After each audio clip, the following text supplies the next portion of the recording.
Hi guys, welcome back to the 411 Mamas. I am a guest mom here today. My name is Zacha, otherwise known on YouTube as Miss Z326.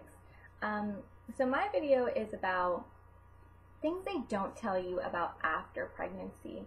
I think that we all read books and prepare ourselves for pregnancy, and there's always a very small chapter on after pregnancy, and you're just like, yeah, whatever, we'll get there. So I'll just get right into it, and number one is super graphic, but it's so true. And anyway, so number one is pooing after you give birth. I know that is like TMI, but it is like the scariest thing ever. Like, if you have natural birth, if you have a C-section, you have a scar, you probably have stitches, and then you gotta go number two. And I was not prepared for that the first time. Nobody really said anything. I think the nurse said, "Do you need a laxative?" And I was like, no. And then I don't think I went in the hospital, and then when it was like time, I was like, oh my god, maybe I do need a laxative just because it's scary. Like, and then with baby number two, I knew it. I knew this was happening, so I was like, oh my god. So when the nurse again asked, would you like some, I was like, yes please, just because, smooth things through. Number two, so we all know about the postpartum depression and how that can vary. We all know that. They teach you about it, tell you warning signs. And then we all know, like, the lady that we see on TV that's like super happy with her baby.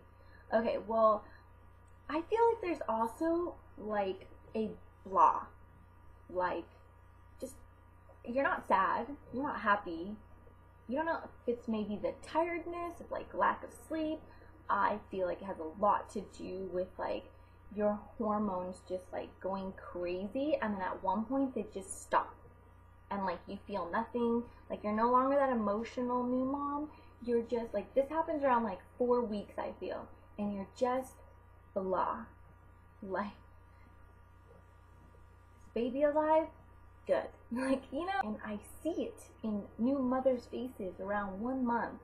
They're just blah. Number three, so when you have the baby, you lose instant weight, like the water weight, the placenta. You just lose instant weight, and then your stomach is just like there, and you're like, what is this? And in Europe, they like wrap your belly, and like other countries, they wrap your belly. They have like steps to get you through that like flub that you have. But here in America, all they recommend is like, oh, here's a belly band, go to it. And there's like this whole thing that other people do where like they put oils, they wrap you, they change it, like how tight they get it around you, and it really works. And nobody is talking about it here or telling us like we should be doing this. I've seen people that don't wrap their belly, and that flub, which once you have a baby, oh sorry, holding my face. Once you have a baby, you know what that flub is. It's just there. Like, it doesn't do anything with itself. It's just there. Sometimes it's worse than others, but nobody tells you. They just say, yeah, wrap your belly. And then what? What do I do with the wrap? It's just ridiculous. Okay, number four. So during your pregnancy, you're getting a lot of attention. Everyone wants to see the belly, everyone wants to see you. For the birth, everyone is excited. Your family, your friends, they all want to be in the hospital, or they all want to wait for you at home, and they want to see the baby. Everyone wants to see the baby. Then around like 1, 2, 3, 4 months, everyone disappears, and nobody really cares, and nobody tells you this, and then you're like, hey, where did all like my friends and visitors go? And I just feel like people want to see newborns, and then they go through they like, it loses its shininess, and they're just like, don't want to bother you. So lots of excuses come out. Don't want to bother you. You're probably tired, but you wanted to bother me the day after I gave birth and got home. That you did want to do, but now baby's 2 months, and it's like, things people don't tell you. And last but not least, every new parent goes through this, every single one.